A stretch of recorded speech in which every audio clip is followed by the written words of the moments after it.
안녕하세요. 함께 기도하시겠습니다.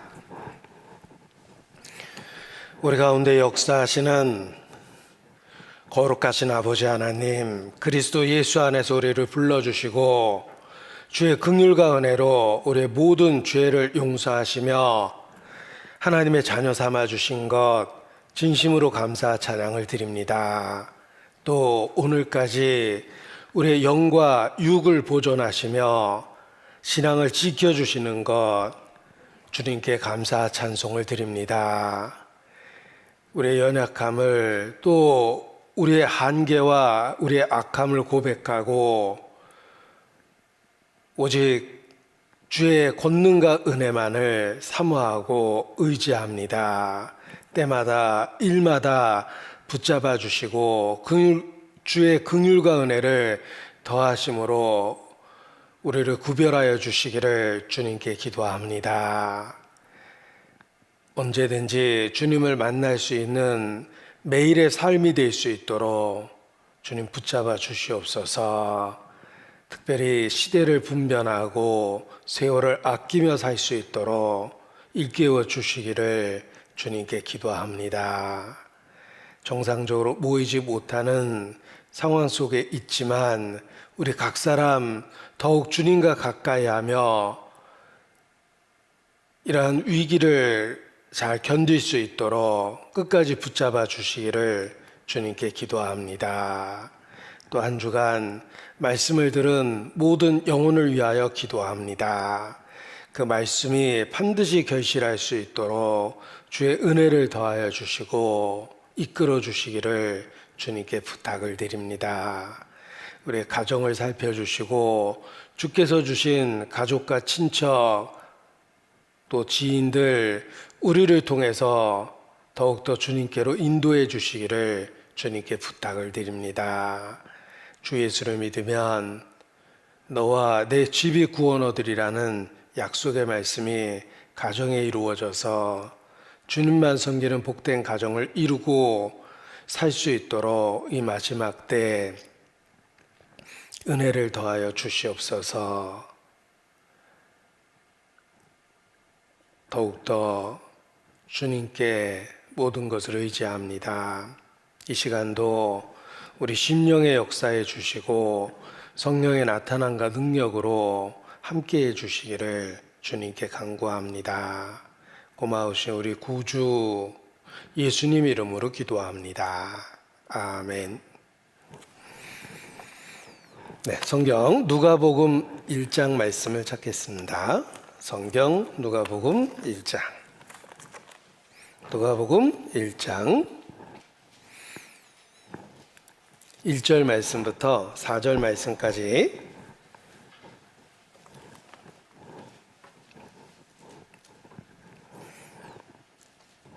제가 읽어드리겠습니다. 누가복음 1장 1절로 4절.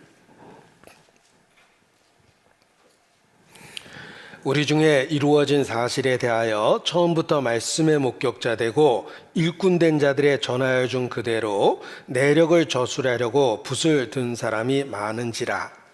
그 모든 일을 근원부터 자세히 미루어 살핀 나도 디오빌로 각하에게 차례대로 써 보내는 것이 좋은 줄 알았노니 이는 각하로 그 배운 바의 확실함을 알게 하려 함이로라. 4절은 다시 한번 함께 읽겠습니다. 이는 각하로 그 배운 바의 확실함을 알게 하려 함이로다.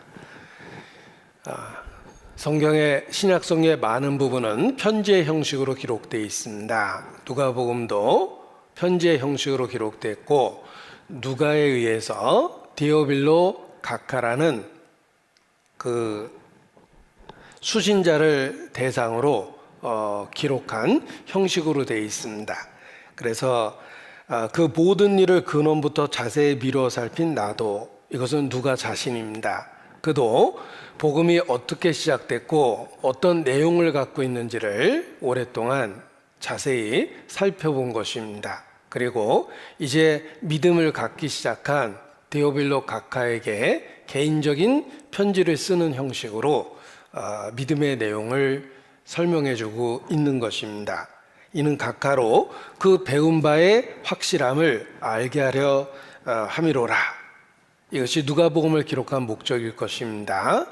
마찬가지로 우리가 모든 성경은 이 말씀처럼 이미 우리가 믿고 있는 그 진리의 확실함을 알게 해주기 위해서 주신 말씀입니다.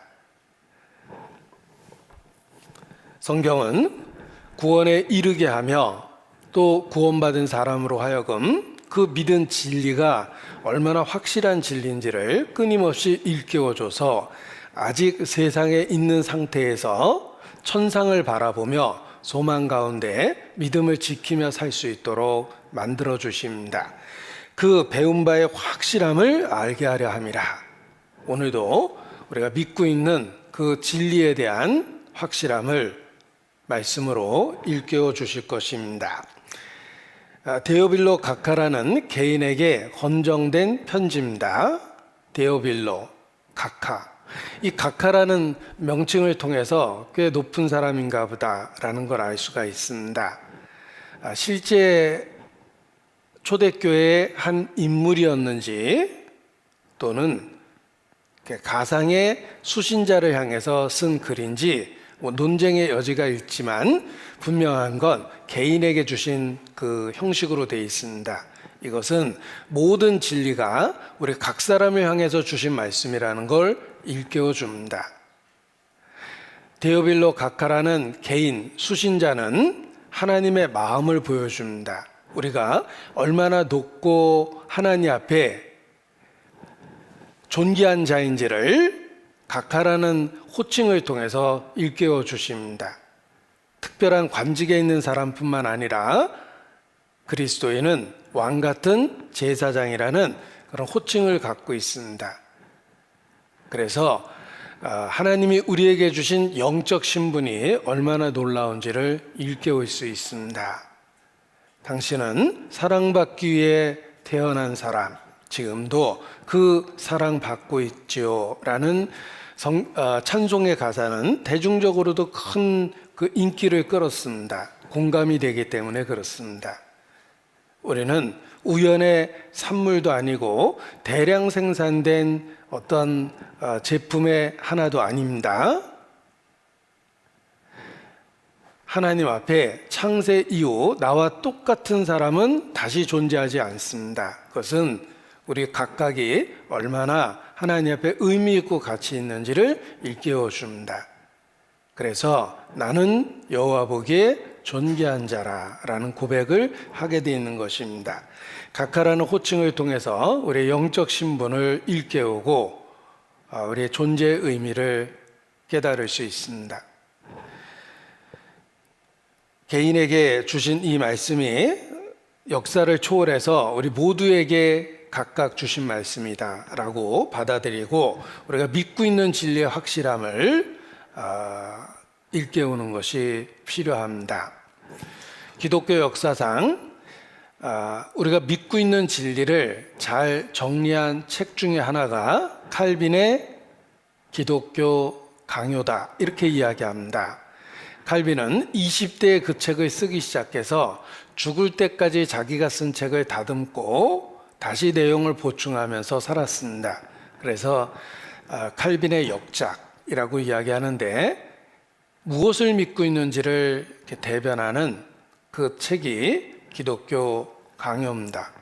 그런데 그 기독교 강요의 서문도 당시 프랑스 국왕이었던 프랑스와 1세에게 개인적으로 헌정되는 형식으로 기록되어 있습니다. 그 왕에게만 해당되는 이야기를 쓴 것이 아니라 그 당시에 왕을 대표로 해서 그 프랑스 왕 프랑스와 1세에게 개인적인 그 글을 쓰는 것처럼 그렇게 기독교 강요도 시작하고 있다는 것입니다. 당시 프랑스 국왕은 카톨릭의 수호자로서 자신이 그 역할을 하고 있다고 생각했고 그리고 칼빈과 같은 개신교인들을 폭도 취급을 했습니다.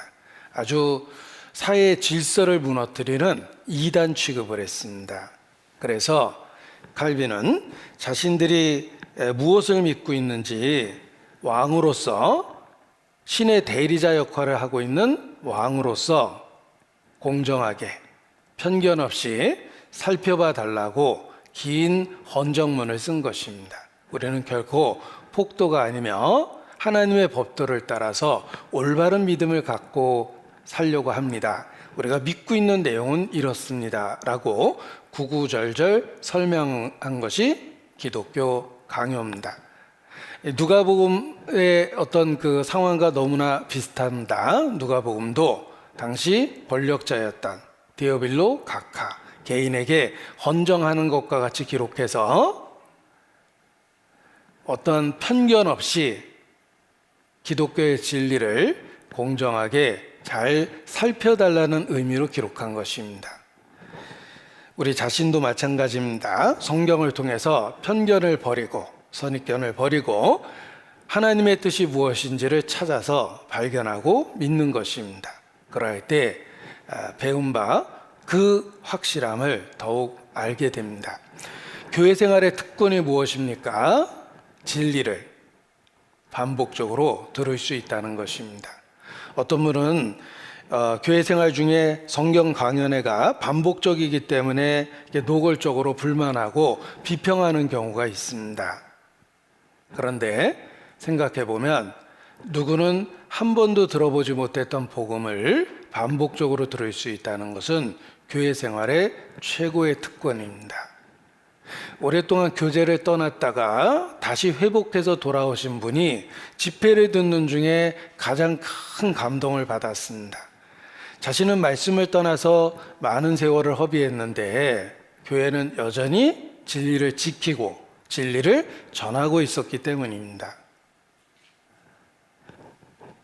교회 생활의 최고의 특권은 복음을 반복해서 들을 수 있다는 것입니다. 대놓고 똑같은 얘기 들으니까 지겹다 그러는데 입장을 바꿔놓고 생각해 보십시오. 똑같은 얘기를 하는 저는 얼마나 더 지겹겠습니까? 그런데 이 복음에는 하나님의 사랑이 들어 있습니다. 가족 간의 위기도 사랑을 확인하면서 위기를 극복합니다. 정말 모든 걸 끝내고 싶었을 때 우리 저 입에 죽어버리고 싶다라는 말 달고 살 때가 있습니다. 인생이 그렇게 만만치 않기 때문에 그렇습니다.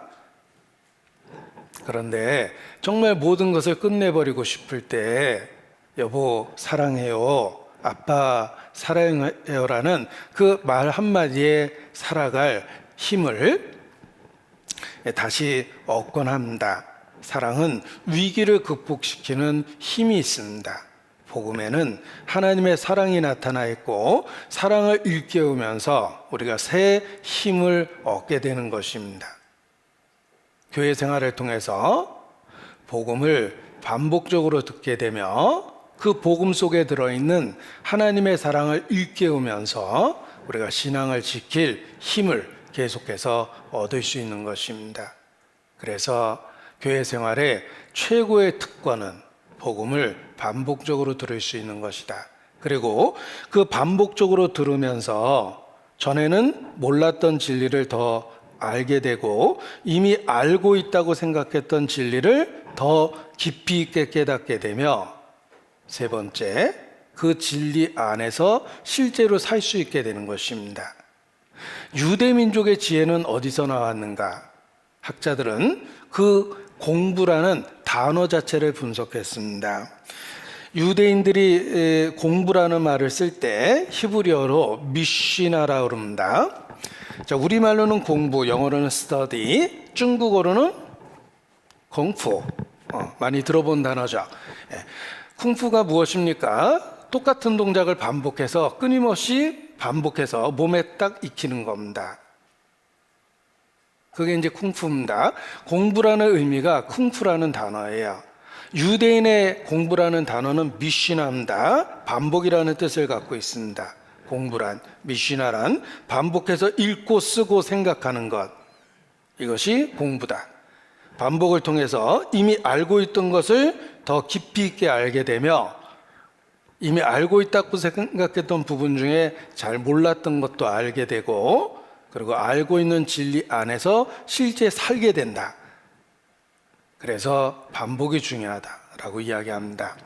자, 유대인 학습하는 거 보셨습니까? 재현해 보겠습니다. 이런 거 보셨죠? 예. 우리도 옛날에 천자문을 그냥 이렇게 가만히 읽었던 게 아니라 끊임없이 몸을 움직이면서 하늘천 따지 거무련 누라 이렇게 합니다. 몸을 움직이면 뇌가 활성화된다는 건 이미 과학으로 입증된 겁니다. 그러니까 이렇게 몸을 움직이면서 끊임없이 반복합니다. 그것이 학습의 비결이라는 걸 조상 때부터 알고 있기 때문에 그렇습니다. 마찬가지입니다. 우리가 그냥 단순한 반복을 하는 게 아니다라는 것입니다. 복음을 전도 집회를 통해서 새로운 영혼이 구원받는다는 것이 가장 중요하고, 그리고 이미 믿고 있는 우리에게 그 배운 바의 확실함을 알게 해주기 때문에 복음 안에서 살 수 있게 해주고 복음으로 힘을 얻게 해주기 때문에 교회 생활에 가장 중요한 것이 전도 집회입니다. 이 코로나 이 와중에 그래도 어려운 가운데 저희가 집회를 했습니다. 그 들은 바 모든 말씀이 우리 마음에 심겨지고 결실하기를 바랍니다. 이는 각가로 그 배운 바의 확실함을 알게 하려 함이라. 이 말씀을 들었지만 사실 의심 있는 사람도 있고 아직 구원에 이르지 못하는 사람도 있습니다. 예수께서도 너희는 내가 일러준 말로 깨끗하나 다는 아니니라 이렇게 말씀하셨으니 12 중에 하나는 가짜였습니다. 바로 가룟 유다였습니다. 아마도 예수님이 굉장히 슬프게 말씀하셨을 거라고 생각합니다. 다는 아니니라. 너희 중에 하나는 마귀니라. 자, 예수님께 직접 배워도 12 중에 하나였습니다. 우리 가운데는 우리가 복음적인 교회라고 자부합니다.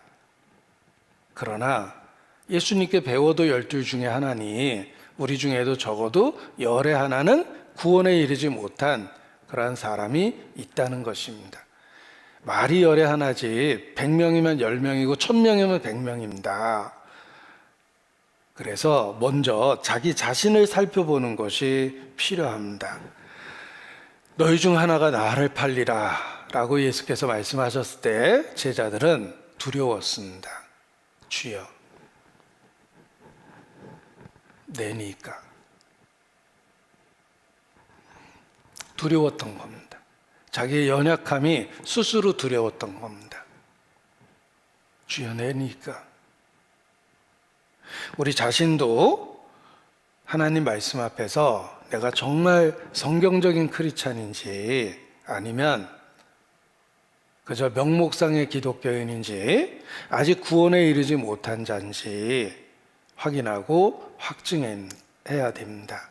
왜냐하면 알곡 중에도 쭉정이는 있고 곡식 중에 가라지는 있기 때문에 그렇습니다. 그래서 중요한 핵심적 진리를 일깨우는 전도 집회는 우리 모두에게 중요합니다. 저는 직업이 목사니 더욱더 반복적으로 이야기할 수밖에 없는데 저 자신에게도 집회의 메시지가 제일 중요합니다. 그래서 달달달 외웠던 것 같은 메시지도 다시 써보고 노트를 수없이 다시 만들곤 합니다. 제가 집회를 정리하는 이런 종류의 노트들이 있는데 이게 수시로 이렇게 바뀝니다. 그 이유는 이미 알고 있다고 생각하지만 끊임없이 정리해보고 다시 확인해보고 확증해보기 때문에 그렇습니다. 그래서 이미 알고 있는 진리를 더 자세히 알게 되고 그것이 얼마나 놀라운 진리인지를 새삼 깨닫게 되고 더욱 주님 안에서 살 수 있는 힘을 얻게 되고 위기를 극복하게 되는 것입니다. 누가복음 24장 누가복음 24장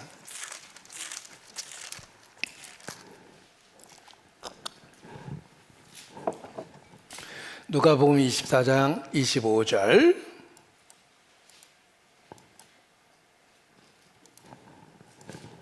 가라스대 미련하고 선지자들의 말한 모든 것을 마음에 더디 믿는 자들이여.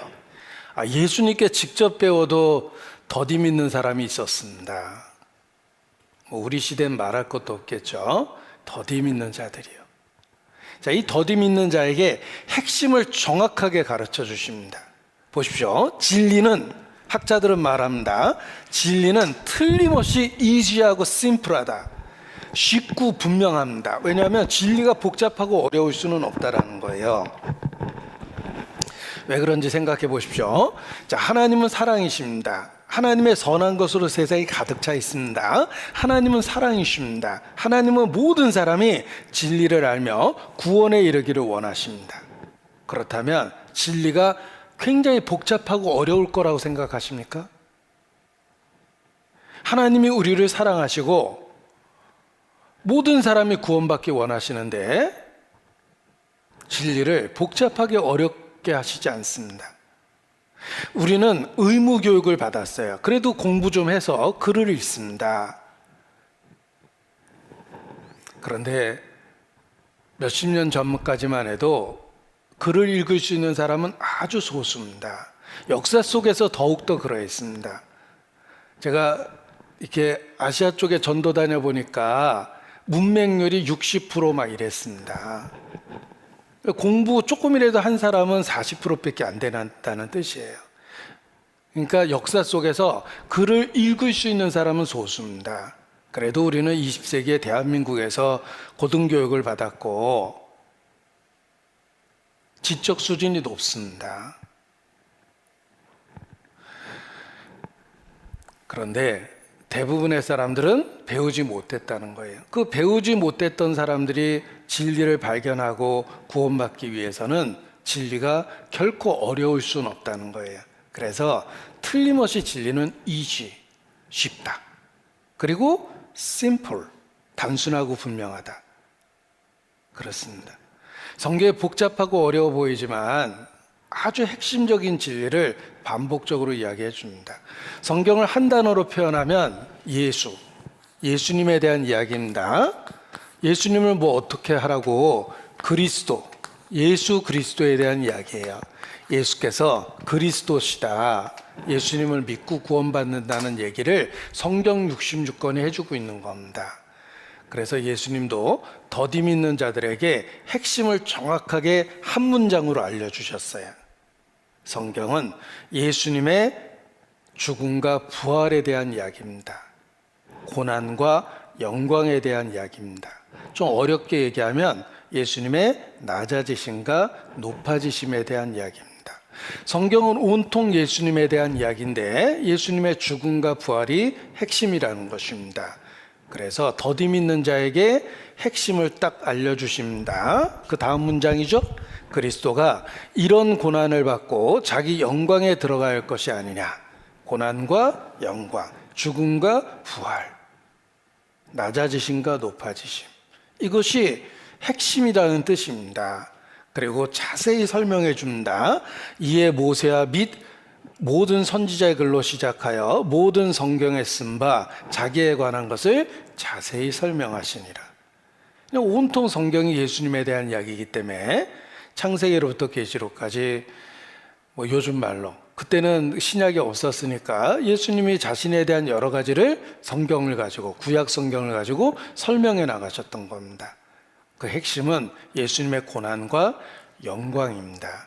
왜 예수님이 그리스도가 되는지를 확실하게 알려주신 것입니다. 그리고 보십시오. 말로 진리를 설명해 줬을 뿐만 아니라 내적으로는 마음에 감동을 주고 깨닫게 하십니다. 하나님은 이중으로 말씀을 들려주셔요. 귀로 진리를 들려주시고 마음으로 감동시켜 주세요. 여러분 중에 진리를 귀로만 들으면 조금 듣다가 집중력이 없어지고 아는 얘기 같아가지고 관심이 없어지고 막 그럴 겁니다. 그런데 진리는 귀로만 듣는 게 아니에요. 내적으로 마음으로 들어야 돼요. 성령은 내적으로 말씀하셔요. 그래서 깨닫게 하십니다. 단순해 보이는 말에서 감동과 교훈을 받는 거예요. 45절, 24장 45절.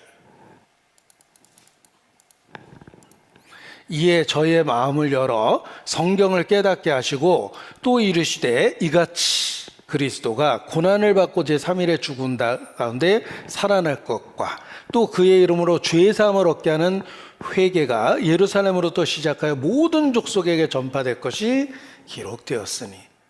보십시오. 일단 성경을 설명해 주고 핵심을 알려주죠. 핵심이 뭡니까? 그리스도가 고난을 받고 살아날 것. 이게 핵심이에요. 예수님의 죽음과 부활, 고난과 영광. 그 핵심을 알려주면서 그 예수님의 고난과 죽음을 통해서 죄사함을 받게 된다. 그것을 마음을 열어 성경을 깨닫게 하셨습니다. 그래서 핵심적인 진리는 예수 그리스도고 이것을 기록된 말씀으로 가르쳐 주시고 내적으로는 성령의 감동으로 깨닫게 하신 겁니다. 그래서 진리는 내 외로 말씀을 듣는 거예요. 외적으로는 귀로 듣지만 하나님은 우리 마음에 역사하셔서 마음을 여셔요. 그리고 성경을 깨닫게 하십니다. 하나님이 내 마음을 여셨다는 증거가 무엇입니까? 마음을 여셨다는 증거는 하나님 말씀에 대한 깨달음이에요. 이해와 공감과 감동을 갖게 돼요. 마음을 열어 성경을 깨닫게 하셨다. 왜 내게 성령 주셔서 내 마음을 감동해 주 예수 믿게 하는지 난 알 수 없도다. 왜 내게 성령 주셔서 내 마음을 감동해 주 예수 믿게 하는지. 진리를 갖고 예수 그리스도를 증거해 준다. 그래서 한 번도 못 본 예수 그리스도를 내가 알고 믿고 사랑하게 됩니다. 너희가 예수를 보지 못하였으나 사랑하는도다. 이제도 보지 못하나 믿고 말할 수 없는 영광스러운 즐거움으로 기뻐하니 이는 믿음의 결국 곧 영혼의 구원을 받음이라. 베드로전서 1장에 있는 말씀이죠. 한 번도 못 본 예수 그리스도를 내가 믿고 사랑하게 됩니다. 어떻게 그럴 수 있냐면 예수님의 죽음과 부활에 대한 말씀을 가르쳐 주시고 마음을 열어 깨닫게 하셨기 때문에 그렇습니다. 성령이 스승되셔서 진리를 가르치시니 그 말씀 한 절 한 절이 내 마음에 교훈되도다. 그렇습니다. 성령이 스승되셔서 진리를 가르치시면 한 번도 못 본 예수 그리스도를 내가 알고 믿고 목숨처럼 사랑하게 돼요. 나라는 존재가 태어나서 사랑하는 사람이 많습니다. 사랑하게 된 사람이 많죠. 처음부터 사랑했던 건 아닙니다. 예를 들면 저희 아버님은 직업군인이셨고 출장이 잦았어요. 그래서 어린 시절 내가 태어났을 때 집에 없으셨어요. 늘 생활 속에서 없었는데 누군지 몰랐습니다. 어떤 낯선 남자가 우리 집에 와서 가끔 자고 가고 나를 들었다가 놨다 그러고 뭐 먹을 걸 좀 주고 가고 막 그래요. 그래서 누군지 몰랐는데 이렇게 자라다 보니까 아버지라는 존재라는 걸 알게 됐어요. 이름은 몰랐어요. 그런데 학교 들어가게 되니까 이제 창피한 얘기지만 국민학교 입학하니까 숙제가 엄마 아빠 이름 적어오기예요. 그래서 비로소 집에 가서 물어봤어요. 근데 엄마 이름은 뭐야? 저는 진짜 처음 들었어요. 우리 어머니 이름을. 아버지 이름은 뭐야? 아버지 이름도 처음 들었어요. 나하고 똑같은 서씨인데 막 그랬던 기억이 납니다. 보십시오. 아버지에 대해서도 점점 알아가죠. 우리가 예수님 믿는 것도 점점 알아가는 거예요. 잘 몰랐는데 처음에는 그냥 나를 위해서 죽으신 분, 내 죄를 용서해 주신 분 정도로 알고 있지만 점점 배우면서 예수님에 대해서 알게 되는 거예요. 그 사랑의 넓이와 길이와 높이와 그 깊이의 어떠함을 깨달으라는 말씀처럼 깊이 있게 알게 되는 거예요. 그리고 목숨처럼 사랑하게 됩니다. 태어났을 때는 잘 몰랐는데 살다 보니 사랑하는 사람들이 생겼잖아요. 나를 사랑해 준 사람들이 있고 내가 사랑하는 사람들이 생겼고 사랑을 주고받는 관계가 생겼어요. 예수 그리스도가 그렇습니다.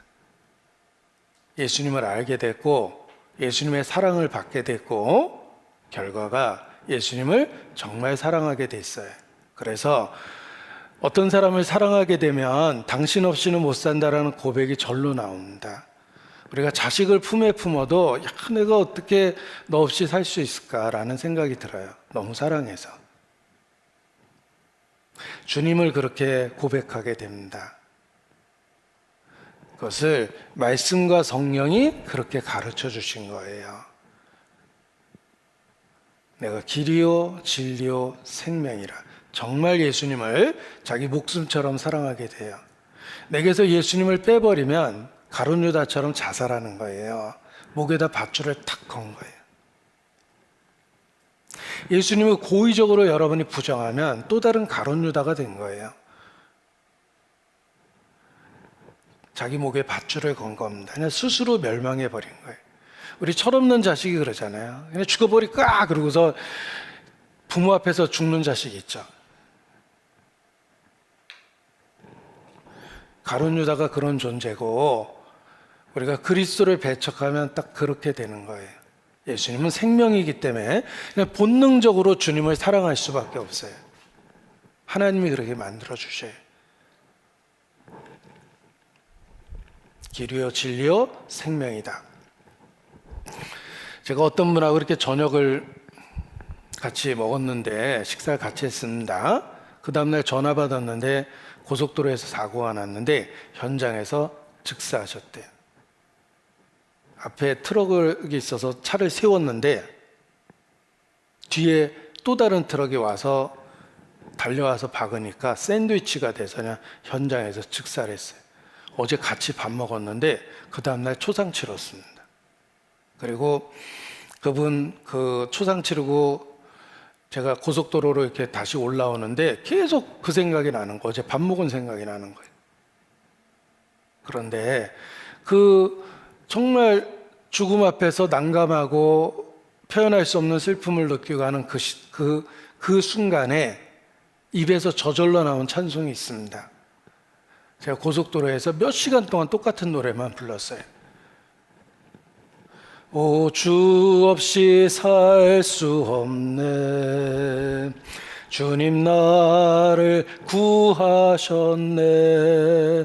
주님 없는 세상 평화 없네. 오, 주 없이 살 수 없네. 몇 시간을 제가 그러고서 돌아왔는데 그 짧은 찬송이 얼마나 위로가 됐는지 모릅니다. 어차피 우린 다 죽습니다. 예수님 없으면 정말 죽음 앞에서 위로할 수 있는 말은 없어요. 그런데 예수님이 누군지 알게 되면 죽음에 대한 문제가 해결이 됩니다. 나를 믿는 자는 죽어도 살겠고 나는 부활이요 생명이라. 그것을 기록된 진리와 성령으로 확증시켜줘서 믿어지는 거예요. 그게 바로 구원입니다. 그래서 예수 그리스도를 알게 됩니다.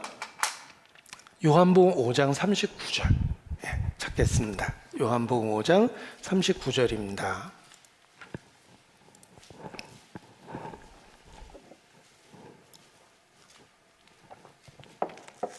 제가 집약적 계시의 원칙이 있다. 한 구절 속에 하나님은 분명한 핵심을 알려주신다.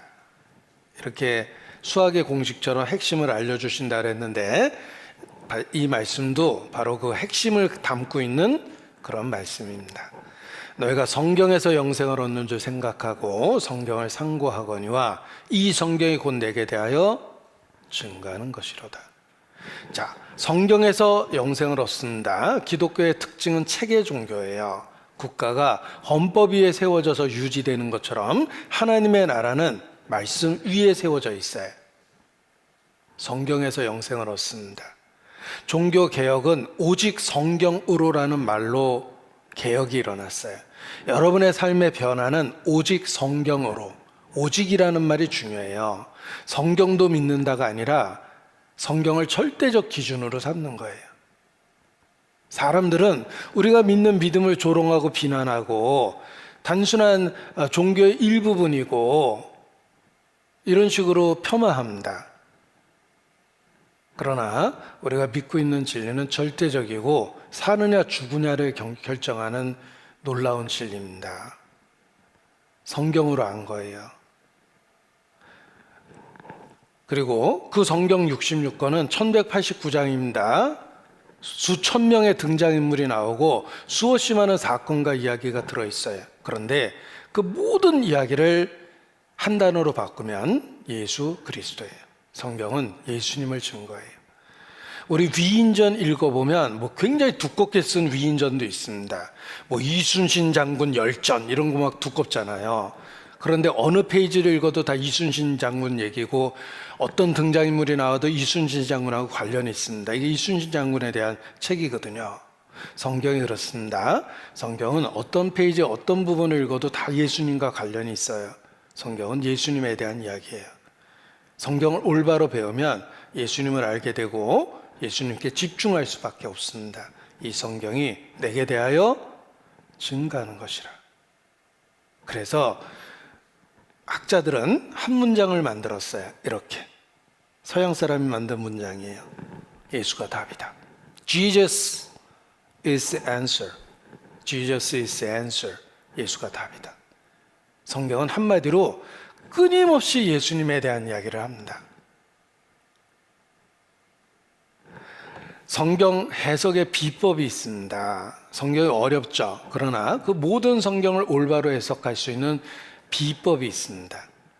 오늘 이 와중에 참석하신 분들에게만 알려드리겠습니다.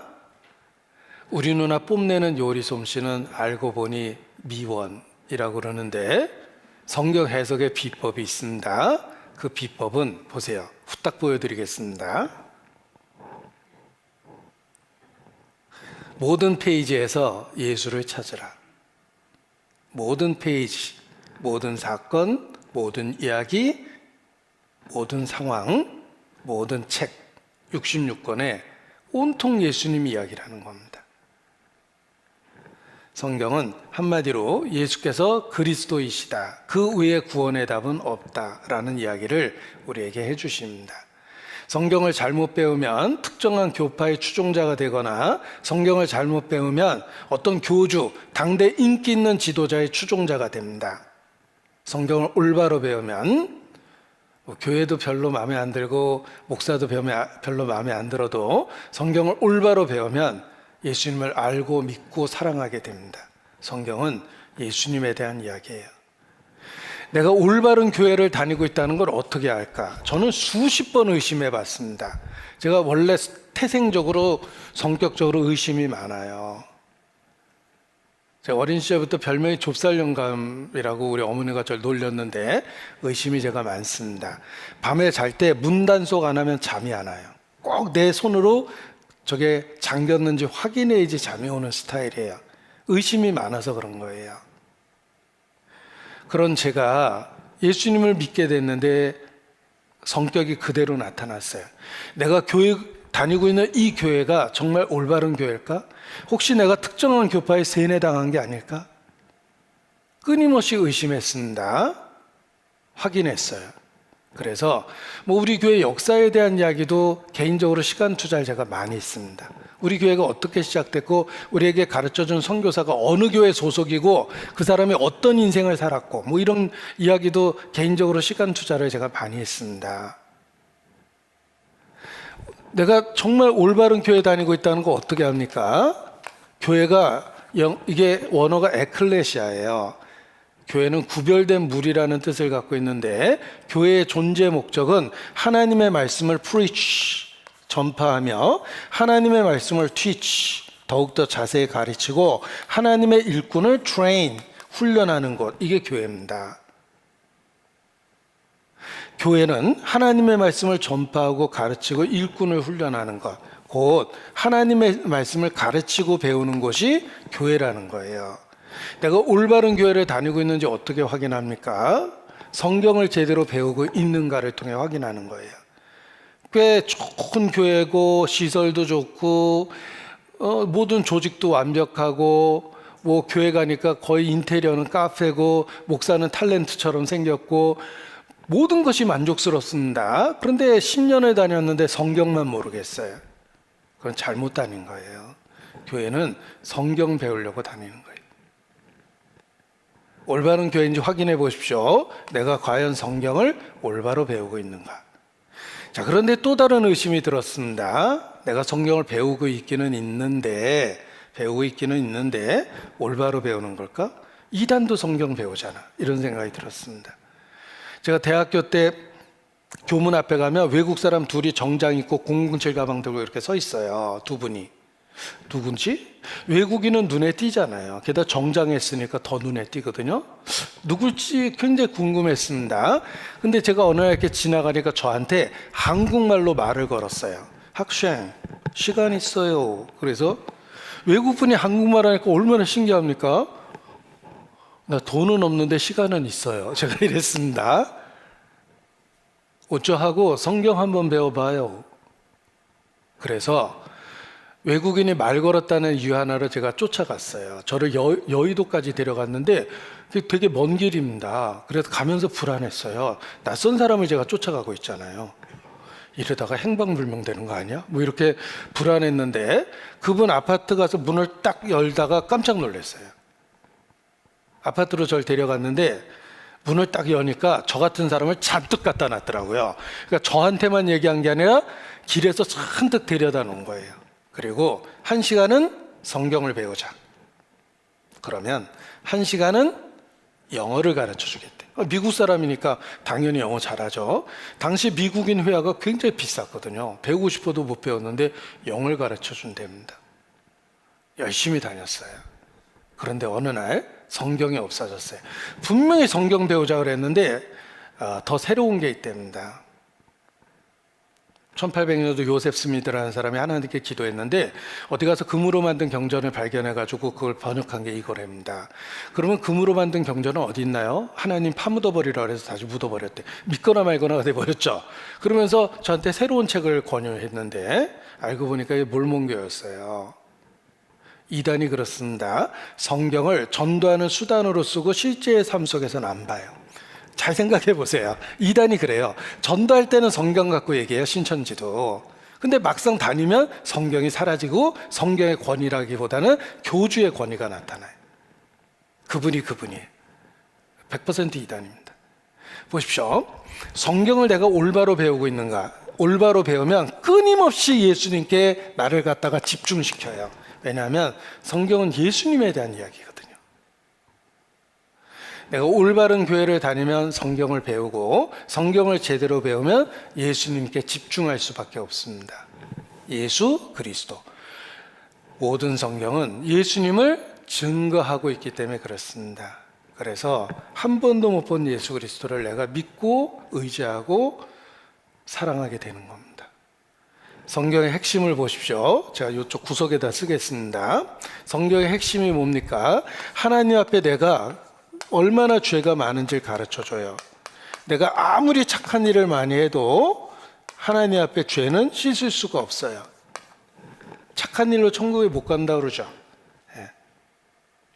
힘써도 못하네. 내가 아무리 착한 일을 하고 마음 잡고 살아도 이미 생활 속에 죄를 졌고 지금도 매일의 삶이 그렇게 뭐 완전하지는 않습니다. 그러니까 나는 죄인이고 아무리 착한 일을 해도 여전히 죄인이라는 거예요. 도둑놈이 이웃을 도와주고 친구들과 우위도 좋습니다. 그런데 가끔 도둑질해요. 잡히면 도둑놈이죠. 경찰관이 강도도 많이 잡고 도둑도 많이 잡았는데 가끔 업소에서 비리도 저질러요. 잡히면 비리 공무원이에요. 착하다고 이게 될 문제가 아니라는 거예요. 자, 내가 마음 잡고 목사가 됐어요. 어떤 분이 목사를 되게 부러워합니다. 남들은 6일이라고 하루 쉬는데 목사는 하루 일하고 6일 쉬네? 막 이러는데 오해하신 겁니다. 어떤 분이 평일날 저한테 전화해가지고 목사님 계세요? 교회 가셨는데요? 깜짝 놀래더래요. 평일인데 왜 가셨어요? 이렇게. 목사도 출근합니다. 목사도 일합니다. 오해하시는 게 많은데, 제가 정말 하나님께 받은 기쁨과 소명 외에는 직업으로 목사를 하라고 그런다면 직업으로 할 게 아니죠, 이게. 이게 직업으로 하라 그러면 노조부터 만들겠어, 제가. 근무 시간 보장하라, 복지 환경을 보장하라, 노후를 보장하라, 막 그럴 텐데, 사명 갖고 하는 겁니다. 아무튼, 나 같은 죄인이 마음 잡고 그래도 목사가 됐어요. 올바로 살고 싶어서, 그래서 목사가 됐어요. 그래도 하나님 앞에 여전히 한없이 부족해요.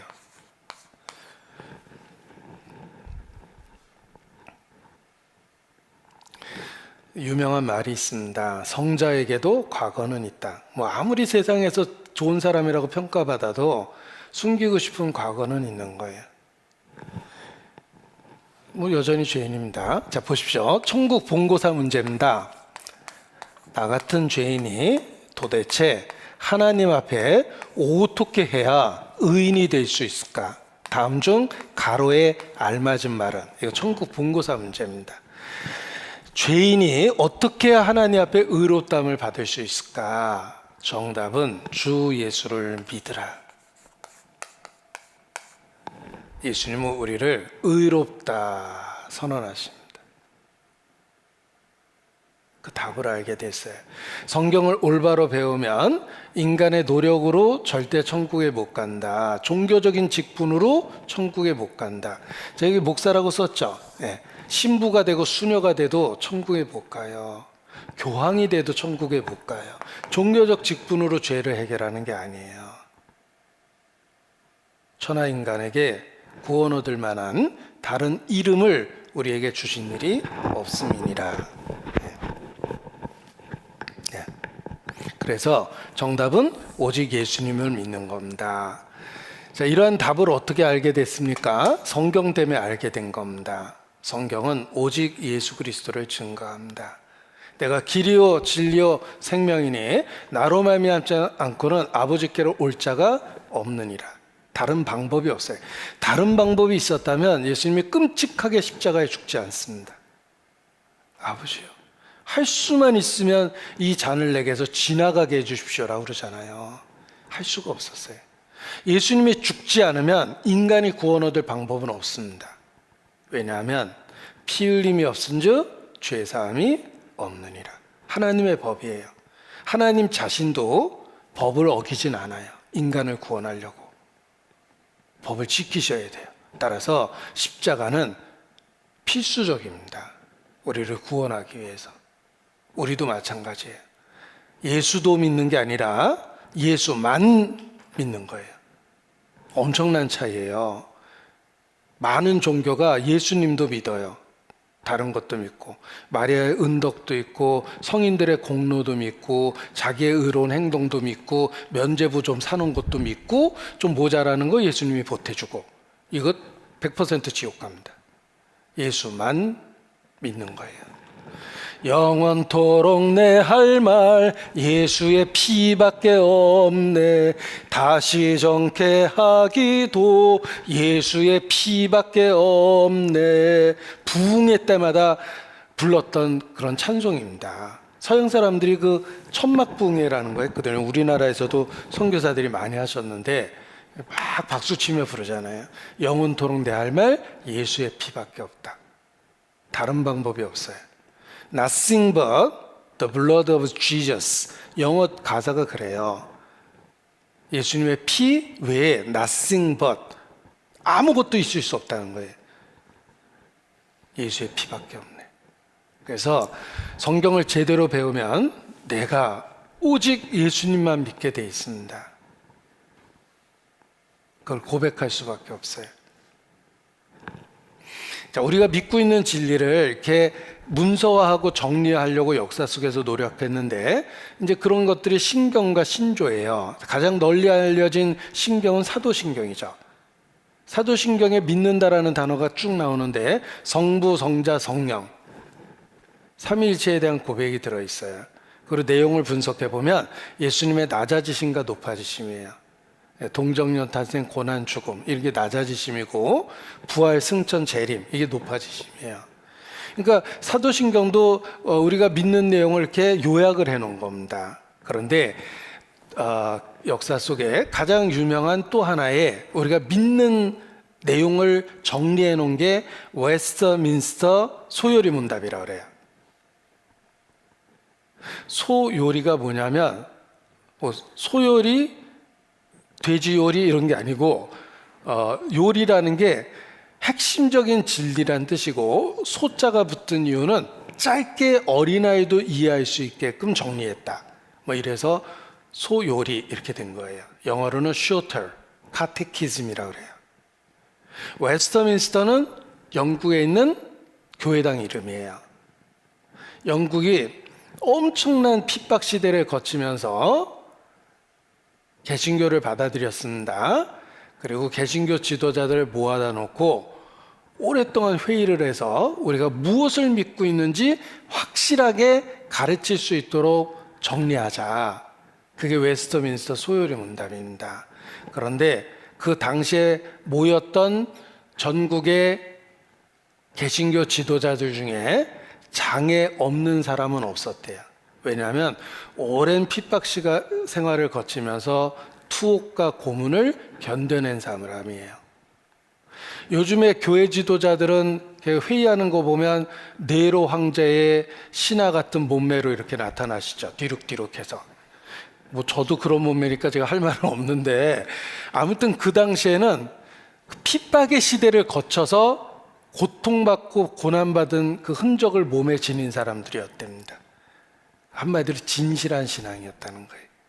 기독교 때문에 권력과 부를 얻은 게 아니라 기독교 때문에 오랜 고통을 받은 사람이에요.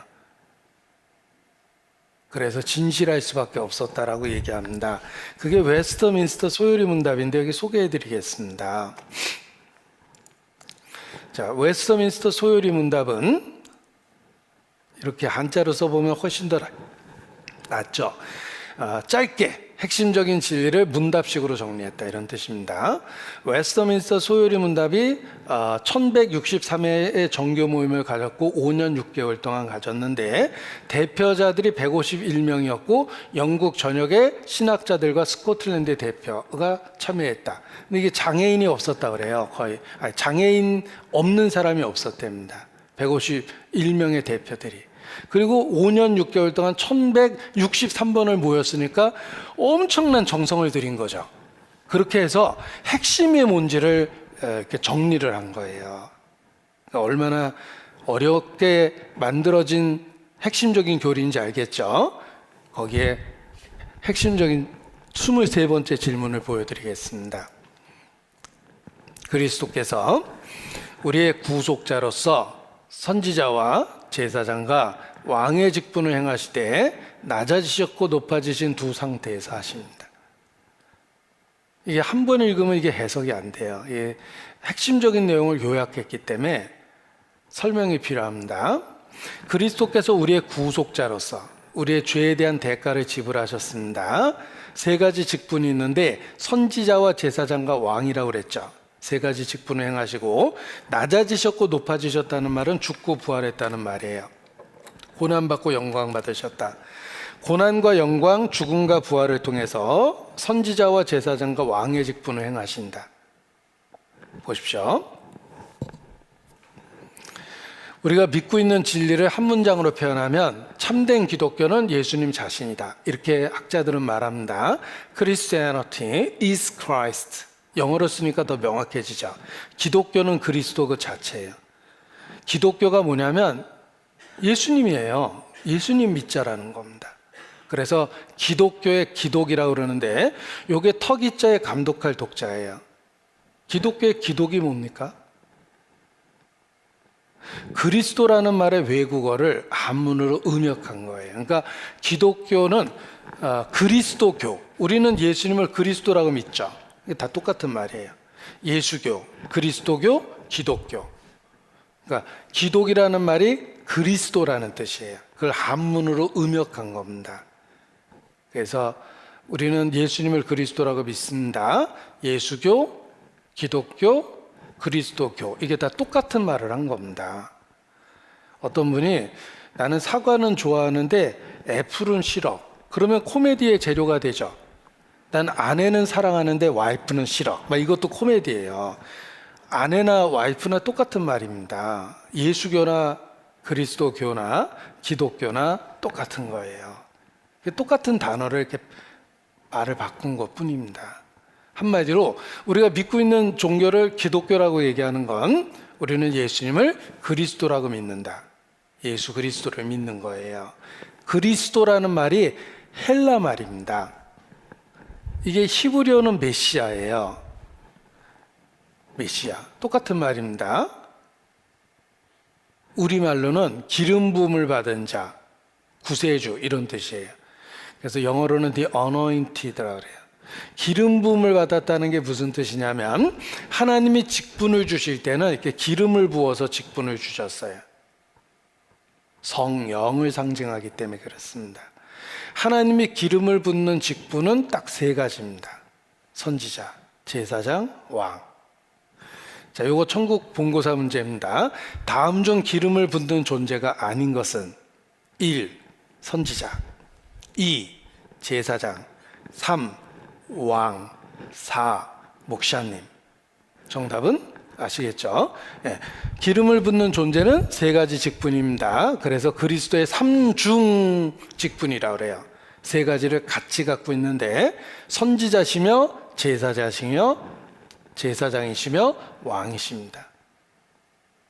보십시오. 나는 크리스찬입니다. 저는 예수 믿습니다. 저는 예수 믿는 사람입니다. 라고 이야기했을 때 나는 예수님을 선지자로 믿고 제사장으로 믿고 왕으로 믿는다는 뜻이에요. 선지자라는 말은 예수님이 하신 말씀은 하나님에 대한 걸 나한테 가르쳐 준 거예요.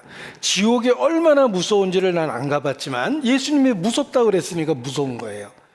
나의 선지자거든요. 내가 어떻게 하나님 앞에 나타날 수 있을까? 예수님은 나의 제사장이에요.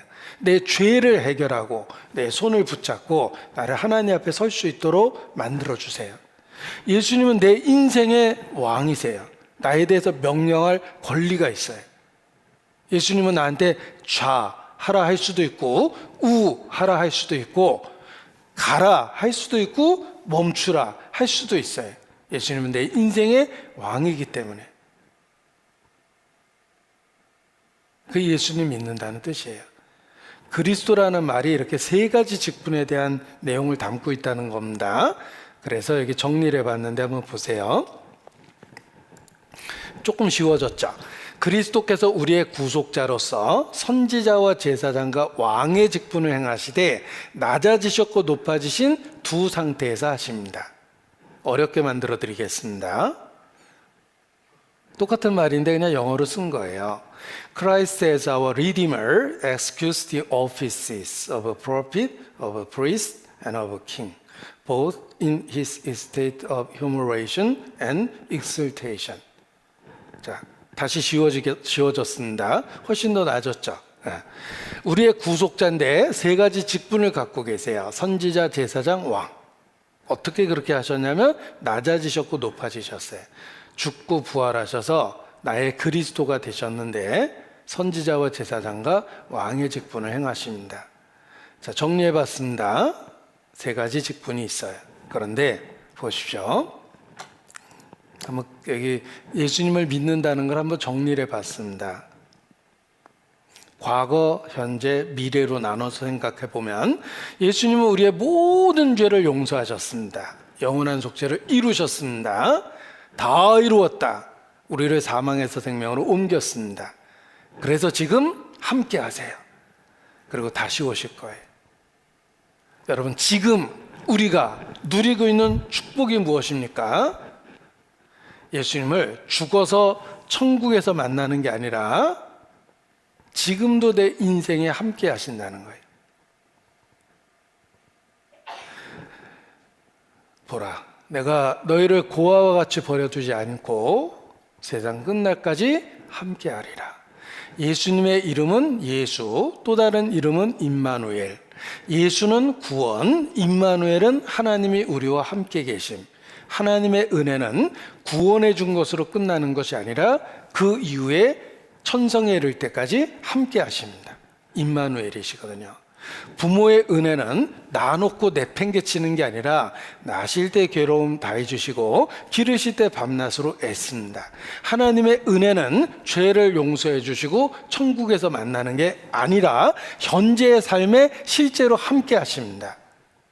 그래서 신앙이 지켜지는 거예요. 어떻게 함께 하시냐면 성령으로 함께 하십니다. 내가 자연의 법칙을 의지해서 움직이고 있습니다. 지구에 중력이 있죠. 그래서 다리가 땅에 닿아 있는 거예요. 알게 모르게 자연의 법칙으로 생존하는 거예요. 호흡하고 있죠. 보이지 않지만 산소를 들이마시고 호흡하고 있어요. 그래서 생존이 가능하듯이 영적으로 성령은 함께 하셔요. 그래서 성령이라는 단어가 히브리어로 루하흐예요. 호흡이라는 뜻을 갖고 있어요. 숨 쉴 때마다 깨달으라는 뜻이에요. 이렇게 숨 쉬어보면 호흡이 나를 존재하게 합니다. 숨 멈춰보세요. 1분도 못 참겠죠. 주님 없으면 절대로 우리는 신앙을 못 지키고 망가지게 돼 있어요. 성령은 현재의 삶에 함께 하세요. 그래서 신앙이 지켜지는 거예요.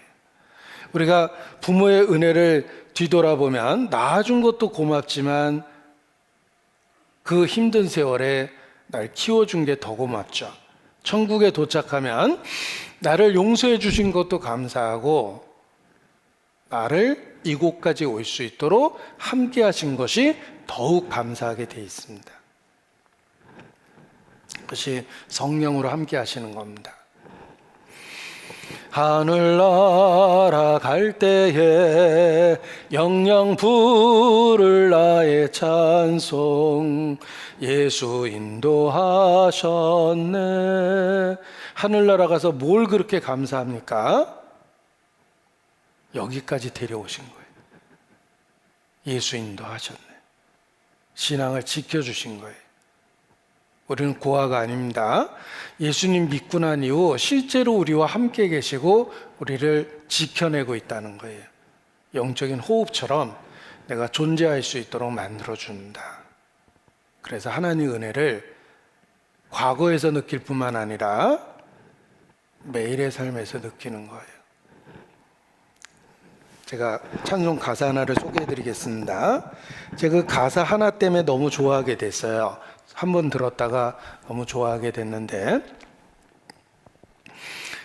오늘 숨을 쉬는 것 감사, 나를 구원하신 것 감사,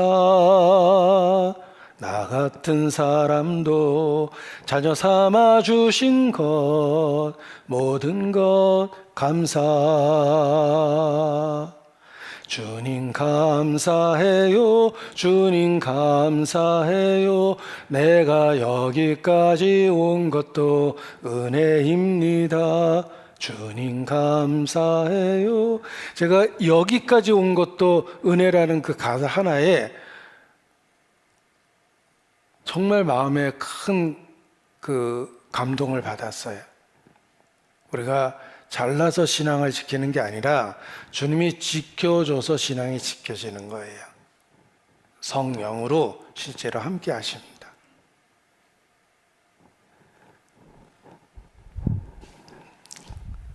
함께 하신다는 게 우리 삶에 큰 은혜가 되게 돼 있어요. 자, 주님이 하신 일 속에서 assurance, 확신을 갖습니다. 축복된 확신을 가져요. 잘 모르겠지만 죄를 용서해 주신 건 확신해요. 확신을 가질 수 있어요. 그리고 현재 함께 하시기 때문에 위로받고 살 수 있는 능력과 힘을 얻어요. 그리고 다시 오신다고 얘기하셨기 때문에 내가 늙고 병들고 힘든 일이 있어도 뭐 그냥 그런 대로 괜찮아요. 어차피 주님 다시 오시고 있으니까 그날 한 번에 해결이 될 거예요. 소망이 있어요. 우리가 단칸방에 살면 비관되는데 내년에 저기 지금 짓고 있는 아파트에 입주한다 그러면 불편해도 견뎌요. 우리가 현재의 삶이 힘들어지고 어려워지지만 괜찮아요. 지나가고 있어요. 그리고 주님 나라가 다가오고 있어요. 소망이 있기 때문에 열등감이 안 생기는 거예요. 보십시오. 예수님은 제물이 되셨고 선지자예요. 우리에게 주님이 무슨 일을 하셨는지 끊임없이 가르쳐주고 제사장이기 때문에 현재 우리의 삶에도 함께 하셔요. 거룩하신 하나님의 이름을 부르고 하나님께 도움을 얻고 살 수가 있어요. 그리고 만왕의 왕이기 때문에 이 모든 것을 다스리기 위해서 오실 겁니다. 예수님은 선지자요 제사장의 왕이셔요. 그리스도거든요. 그래서 우리가 쉽게 말하면 예수님 믿는다, 죄사함 받았다라는 걸 알게 되고, 이제 계속 배워보면 예수님을 그리스도라고 이야기할 때 그리스도의 삼중직분이 있다고 그랬죠? 그 의미를 알게 돼요. 선지자와 제사장과 왕이며 그 예수님의 직분은 현재 나와 관계가 있다는 거예요. 그래서 동일한 예수님을, 왜 예수님을 믿는지를 계속 깊이 있게 깨달아 알게 되는 겁니다. 그래서 처음 믿을 때도 동일한 예수님, 대상과 내용이 똑같아요. 그런데 신앙생활 하면 할수록 신앙생활의 깊이를 더해가게 되는 것입니다. 로마서 5장 5절입니다. 찾겠습니다.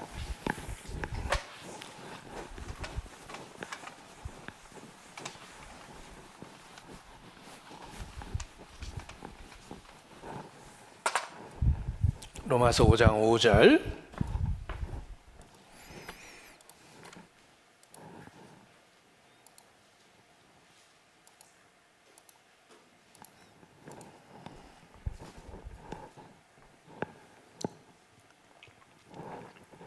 소망이 부끄럽게 아니함은 우리에게 주신 성령으로 말미암아 하나님의 사랑이 우리의 마음에 부음바 됨이니. 나 같은 사람도 천국에 간다는 소망이 부끄럽지 않습니다. 하나님의 사랑이 우리 마음에 부음바 돼 있어요. 우리가 아직 연약할 때, 우리가 선을 행할 능력이 없다는 뜻입니다. 기약대로 그리스도께서 경건치 않은 자를 위하여 죽으셨도다. 경건치 않은 사람이 어떻게 천국에 갑니까? 오직 어린 양의 생명책에 기록된 자들만 갑니다. 어린 양의 생명책에 기록된 자들은 그리스도께서 자신을 위해 죽었다는 것을 믿고 받아들이고 의지하고 있는 사람입니다. 그래서 그리스도께서 죽으셨도다. 그게 경건치 않은 자가 천국 갈 수 있는 방법이에요. 의인을 위하여 죽는 자가 쉽지 않고 선인을 위하여 용감히 죽는 자가 있거니와 8절, 우리가 아직 죄인 되었을 때 그리스도께서 우리를 위하여 죽으심으로 하나님께서 우리에게 대한 자기의 사랑을 확증하셨느니라. 아직 죄인 되었을 때 우리는 연약하죠? 우리를 고쳐놓고 사랑하신 게 아니에요. 우리를 완전하게 고쳐놓고 비로소 사랑하시려고 했다면 아직도 우리를 사랑할 수 없을 거예요. 그런데 예수께서 우리를 있는 상태 그대로 받아주셨어요. 아직 연약할 때, 우리가 아직 죄인 되었을 때, 우리가 하나님과 원수 되었을 때, 그냥 그 상태에서 그냥 그대로 받아주신 거예요. 고쳐서 받아주신 게 아니에요. 왜냐하면 우리에 대한 자기의 사랑을 확증하셨습니다. 내 자식이 넌 적어도 평균 80점 이상 맞아야지만 아버지와 아들로서의 자격이 유지될 수 있다, 이렇게 얘기하는 게 아니잖아요. 사고치고 내 인생에 고통을 줘도 자식은 자식이에요. 제가 우리 아이들은 다 자랐는데 그 성장 과정을 지켜보면서 똑같은 생각을 했습니다. 어느 날 너무 마음이 상했는데 제가 불러다가 사랑을 고백했어요. 네가 어떤 선택을 하든 아빠는 널 사랑하고 내가 살아있는 한은 너의 최고의 구원자와 스폰서가 될 거야. 그리고 너의 잘못된 선택은 너 혼자만의 문제가 아니라 가족이니까 우린 같이 가는 거야. 네가 잘못된 선택을 하면 결국은 너의 선택을 아빠가 책임질 거야.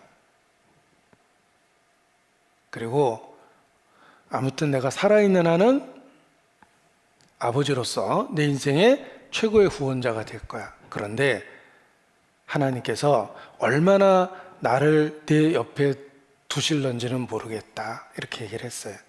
분명한 건 하나님이 허락하시는 그 기간 안에 내가 존재하는 한은 내가 아버지로서 그 어떠한 경우에도 내 인생의 최고의 후원자가 되겠다.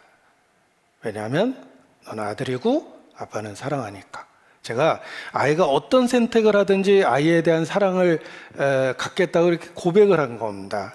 제 딴에는 열심히 고백을 했어요. 진심이 전달됐는지 모르겠지만, 근데 그런 마음이 왜 생겼냐면 하나님이 나에 대한 마음이 그렇다는 걸 알았어요. 하나님은 나를 고쳐서 사랑한 게 아니에요. 영원한 속죄를 이루었다는 말이 무슨 뜻입니까? 나의 불확실한 미래까지 기꺼이 받아주겠다는 뜻이에요. 그거는 부모 입장에서 생각해 보면 알 수 있어요. 우리 아이의 미래는 불확실해요. 얘가 불량 청소년이 될 수도 있잖아요. 슬프지만 그래도 난 아버지가 될 수밖에 없고, 아이가 불치병에 걸릴 수도 있어요. 내가 살아있는 한 병상에서 그 아이를 돌봐야 될 수도 있는데 그것도 각오했다는 거예요. 운명 공동체가 되겠다는 뜻이에요. 그래서 영원한 속죄를 이루사 단번에 성소에 들어가셨다. 우리의 불확실한 미래까지 하나님은 기꺼이 함께 하시고 구세주가 되겠다고 약속을 해주신 거예요. 온 세상 날 버려도 주 예수 안 버려 끝까지 나를 돌아보시니. 제가 이 찬송 가사 하나에 정말 큰 위로를 받았습니다. 제가 25살에 예수님을 믿고 구원을 받았습니다. 친구가 많았어요. 제가 친구 때문에 어떤 의미에선 그 재미의 인생을 살았어요. 그래서 국민학교 친구, 동네 친구, 중학교 친구, 고등학교 친구, 대학교 친구, 군대 가서 사귄 친구. 이래서 각 종류별로 친구 많았어요. 친구 많게 생겼잖아요. 제가 술 좋아하고 친구 좋아하고 저한테 우정을 맹세한 친구들 많습니다. 난 마누라는 버려도 넌 절대 안 버려. 뭐 이렇게 맹세했던 친구도 있고, 내가 돈 열심히 벌게.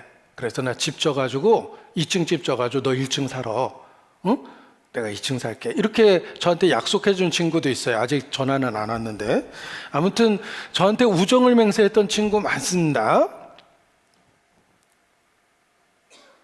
그런데 제가 예수님 믿고 전도를 열심히 했어요. 엄청 싫어했습니다. 그래서 저한테 조건을 걸었어요. 너 모임에 나올 때 절대 종교 얘기하지 마라. 제가 이제 고민이 됐는데 제가 이렇게 고백을 했어요. 나는 이게 정말 중요하다고 생각한다. 너희는 내 인생의 소중한 친구들인데 내가 너희를 좋아하고 사랑한다고 말하면서 이렇게 중요한 얘기를 내가 안 하겠다고 생각하면 그건 실제로 너희에 대한 사랑에 대한 배반이다. 내가 너희를 좋아하고 정말 내 인생에 함께했던 소중한 벗으로서, 친구로서 소중하게 여기는 만큼 내가 말할 수밖에 없다라고 이렇게 얘기했더니, 제가 한 말을 당연히 친구들은 이해 못합니다. 미쳤다 그러죠, 뭐 종교에. 그러면서 친구가 멀어졌어요. 어느 날 하나둘씩 멀어지면서 저한테 전화하는 친구 하나도 없어졌어요.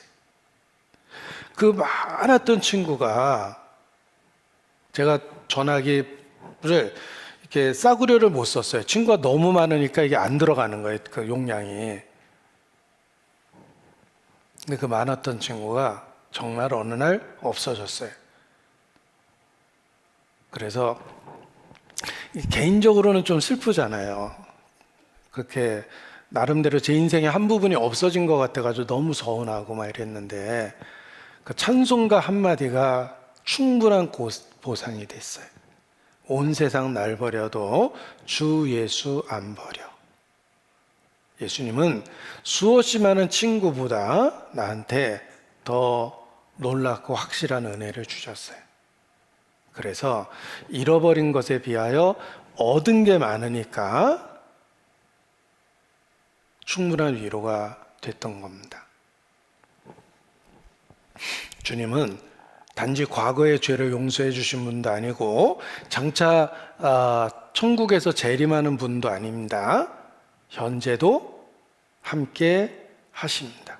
그래서 한 번도 못 본 예수 그리스도를 믿어지게 하고 한 번도 보지 못했던 천국을 소망 가운데 바라고 살 수 있게 만들어줘요. 보라, 세상 끝날까지 내가 너희와 함께 있으리라. 그리고 여기 또 하나 중요한 거 배워야 될 게 있습니다. 아까 읽었던 말에 좀 어려운 말이 들어있었어요. 웨스터민스터 소요리 문답, 여기 23문답에 구속자라는 말이 있습니다. 그리스도께서 우리의 구속자로서 선지자와 제사장과 왕의 직분을 해가시되 낮아지셨고 높아지신 두 상태에서 하십니다. 구속이라는 말이 굉장히 어려운 말입니다. 사회에서 잘 안 쓰는 말이에요. 거의 안 쓰는 말입니다. 그런데 왜 성경에 그렇게 자주 사용하셨을까? 천국에 시험 봐서 들어가면 이거 틀림없이 본고사에 나옵니다. 구원과 구속의 차이점을 논하시오. 아셔야 됩니다. 자, 구원과 구속의 차이점이 뭘까? 성경에는 구원이라는 말도 나오고 구속이라는 말도 나옵니다. 차이점이 무엇인지 배워보겠습니다.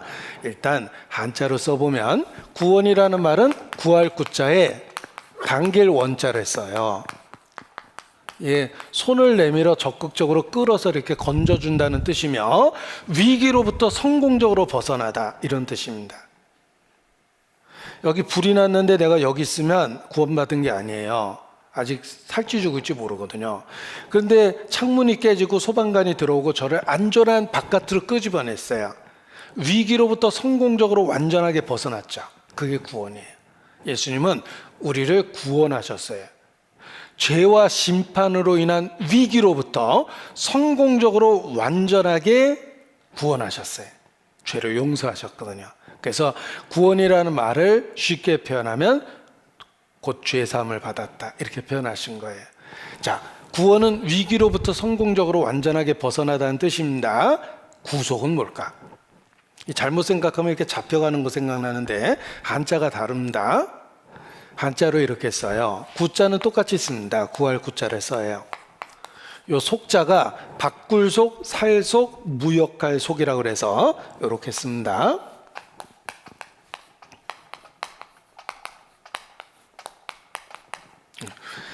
자, 굉장히 어려운 말입니다. 대가를 지불해서 샀다.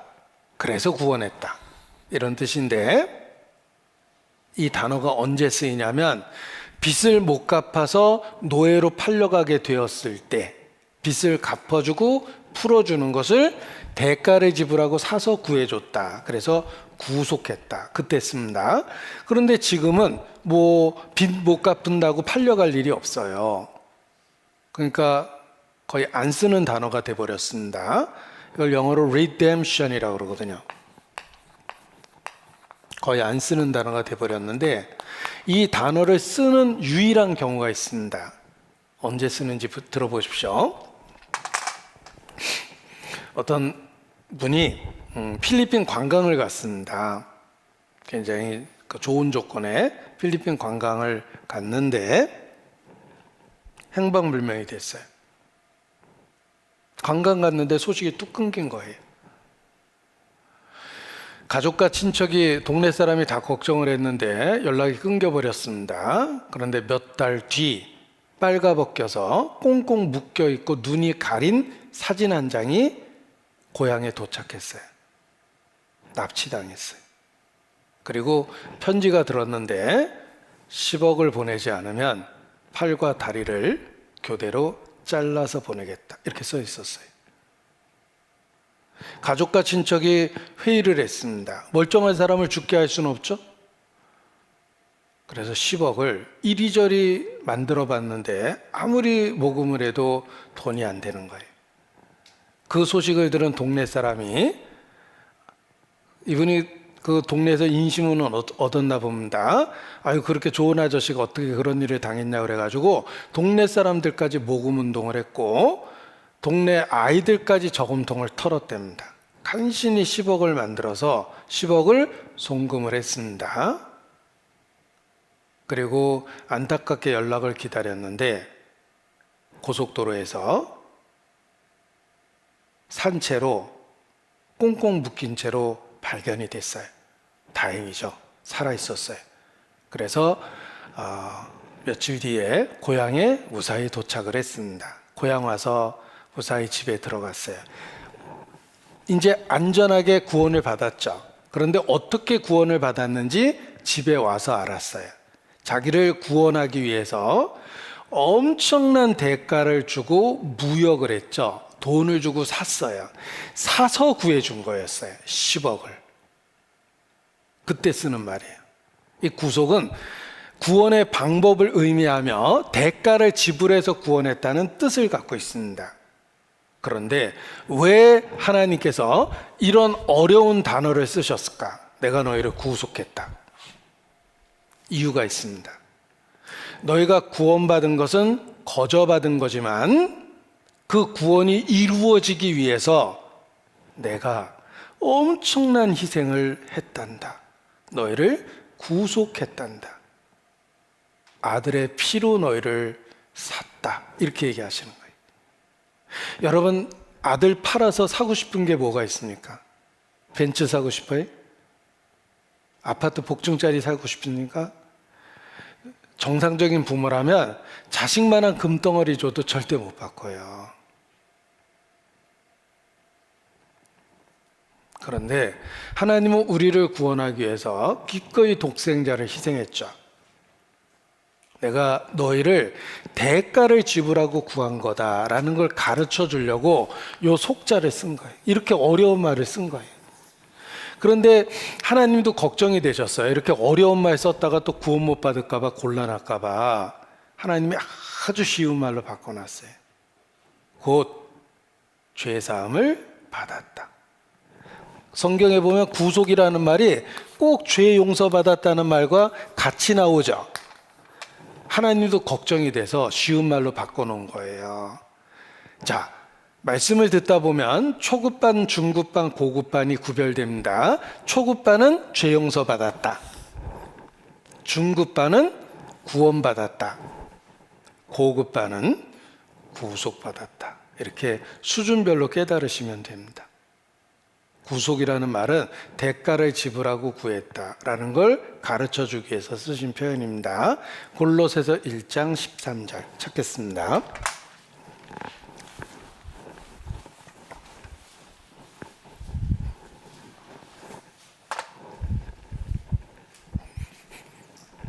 골로새서 1장 13절.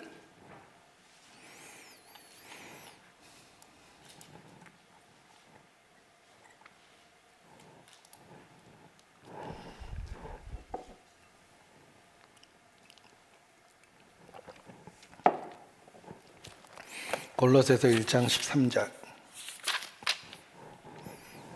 그가 우리를 흑암의 권세에서 건져내사 그의 사랑의 아들의 나라로 옮기셨으니 그 아들 안에서 우리가 구속 곧 죄사함을 얻었도다. 여기 구속이라는 말 나오죠. 그리고 쉬운 말로 바꿔놓으셨죠? 죄사함을 얻었도다. 그래서 우리는 구속받은 겁니다. 쉬운 말로 하면 죄를 용서받았어요. 보십시오. 여기 하나님 계십니다. 하나님은 창조주입니다. 그리고 재판자예요. 온 세상을 다스리십니다. 재판자로서 율법을 갖고 계세요. 하나님의 법입니다. 율법이 있습니다. 율법을 어기면 정죄, condemn, 법대로 심판하십니다. 우리가 이 동네에서 태어났어요. 내가 태어나서 하나님은 창조주고 난 피조물이죠. 하나님은 재판자입니다. 내 인생에 대하여 재판하십니다. 나는 율법 아래 있고 율법을 어기면 율법이 너희를 범죄자로 청하리라. 이것이 내가 태어난 세계예요. 난 이쪽 동네에서 태어났습니다. 그런데 예수님이 이 세상에 오셔서 십자가에 죽으셨죠. 예수님이 십자가에 죽으셔서 어떤 일이 생겼을까? 이 하나님이 나의 아버지가 됩니다. 나는 너에게 아버지가 되고 너희는 내게 자녀가 되리라. 아버지는 율법을 갖고 다스리는 게 아니라 은진이 혜진이를 갖고 다스려요. 은혜와 진리. 율법, 모세로 말미암아 율법이 왔고 예수 그리스도로 말미암아 은혜와 진리가 왔다 그러죠. 아버지이기 때문에 은혜와 진리로 다스리며 혹시 죄를 지면 정죄하는 게 아니라 책망하고 징계하세요. 아버지이기 때문에. 보세요. 제가 골로새서 1장 13절 14절을 외워보겠습니다. 내가 이쪽 동네에서 태어났습니다. 나는 율법 아래 있습니다. 그가 우리를 흑암의 권세에서 건져내사 그의 사랑의 아들의 나라로 옮기셨으니 우리가 그 아들 안에서 구속 곧 죄사함을 얻었도다. 동네가 이쪽 동네 사람이 된 거예요.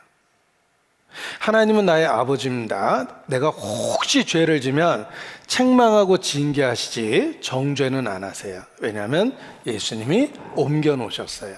법적 문제를 해결한 겁니다. 우리 아들 녀석이 제 지갑에서 5만 원짜리를 훔쳐갔습니다. 제가 어떻게 할 것 같습니까? 전 재산에 손을 대다니. 그래서 아들이 제 5만 원짜리 훔쳐가면 제가 어떻게 할 것 같습니까? 야, 너 가까운 경찰서로 가자 라고 하진 않습니다. 아들아, 돈이 필요하면 아빠한테 얘기를 해야지 하고 야단치고 때려줄 거예요. 우리 10,000원에 한 대씩만 맞자 뭐 이렇게 해서 때려줄 겁니다. 아버지이기 때문에 경찰에 넘기진 않아요. 구원 얻은 그리스도인은 하나님의 아버지로서 아들과 같이 다스리십니다. 책망하고 징계하지 정죄는 안 하세요. 법적인 문제는 예수님이 해결했거든요. 예수 안에 있는 나에겐 결코 정죄함 없네. 생명의 성령의 법이 해방하였네. 로마서 8장 1절을 노래를 부른 거예요. 예수 안에 있는 나에게 결코 정죄함이 없습니다. 내가 진실로 진실로 내게 이르노니 누구든지 내 말을 듣고 나 보내신 이를 믿는 자는 영생을 얻었고 심판에 이르지 아니하나니 사망에서 생명으로 옮겼느니라. 요한복음 5장 24절 말씀이에요. 이쪽 동네에 와 있어요. 율법의 저주에서 해방하셨어요. 예수님 믿고 천국에 갑니다. 자, 우리 아이가 제 지갑에서 5만 원 훔친 거는 제가 야단치고 때려줄 텐데 옆집 아이가 자꾸 우리 집에 와서 5만 원짜리를 가져갑니다. 어제는 뒷문으로 들어와서 가져가고 그 다음 나는 대문을 망가뜨리고 들어와서 가져갔어요. 제가 어떻게 할 것 같습니까? 저 그 아이 야단 안 쳐요. 저 그 아이 안 때립니다. 제가 왜 남의 자식을 때립니까? 그냥 신고해 버릴 거예요, 경찰서에. 구원 얻기 전에는 하나님은 우리를 율법으로 대우합니다. 여러분이 무슨 짓을 해도 경고만 하세요. 죄져도 아무 일 없었죠? 네, 그냥 보고만 계신 거예요. 남의 자식이니까. 내가 부를 때 내가 응답지 아니하였으니 어느 날 내가 나를 부르리라. 그래도 내가 너를 대답지 않겠다. 이렇게 경고하셨어요. 하나님이 부를 때 대답 안 하면 여러분의 인생의 고통 속에 부르짖을 때 침묵하시는 하나님을 보게 될 거예요. 왜냐하면 여러분이 먼저 거절했거든요.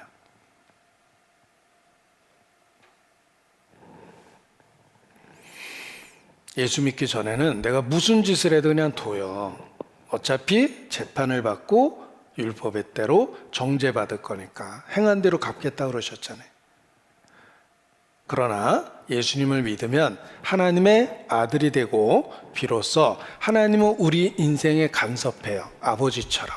그래서 죄를 지으면 끊임없이 간섭하세요. 절대로 고아처럼 집 마음대로 못 살아요. 고아는 내가 뭐 24시간 인터넷하고 앉아있고 휴대폰 들고 있어도 뭐라 그럴 사람 없어요. 망가져도 내 인생인데 뭐 고아잖아요. 근데 어느 날 부모하고 같이 살게 됐습니다. 하루 종일 휴대폰 들고 있으면 야단 맞아요. 너 10시 이후에 휴대폰 보지 마. 인터넷 밤새도록 하지 마. 지금 11시지? 너 자고 아침 6시에 일어나. 너의 말투가 그래. 부모 밑에 있다는 건 끊임없이 교정받고 있다는 뜻이에요. 우리가 구원을 받고 하나님의 자녀가 되면 바로 그러한 하나님의 보살핌을 받게 됩니다. 그래서 인생이 바뀌는 거예요.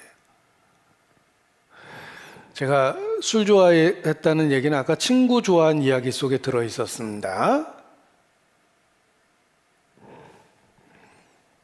제가 여기 서울시 구로구 오류동이 고향이에요. 거기서 29년을 살았어요. 태어나서. 똑같은 동네 29년 살면 어떻게 되는지 아세요? 깡패도 동창, 다방 레지도 동창, 중국집 배달원 애도 동창. 한 동네 너무 오래 살면 그런 일이 생깁니다. 제가 한 동네 그렇게 오래 살다 보니까 술을 일찍 배워가지고 해만 지면 술집에 이렇게 앉아 있었어요. 이리저리 얻어먹고 있었습니다. 술을 엄청 좋아했어요. 그런데 예수님 믿고 술 먹으니까 취하면 불쾌해서 못 먹겠어요. 옛날엔 술 먹으면 마음이 편안했는데 술 먹으니까 불안해서 못 먹겠어요. 하나님이 체질을 바꿔놓은 거예요.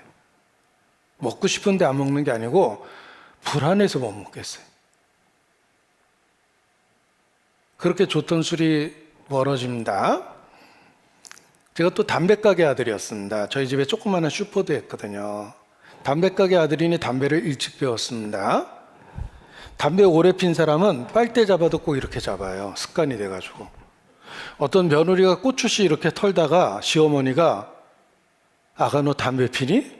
아니요 이러다가 그냥 바로 잡혔답니다. 습관이 되면 고추씨도 꼭 이렇게 털려요. 제가 담배가게 아들이었습니다. 담배 끊을 이유가 없었어요. 무한 공급되고 있었는데. 그런데 어느 날 예수님 믿게 됐습니다. 처음에는 그냥 담배 피면서 성경 봤어요.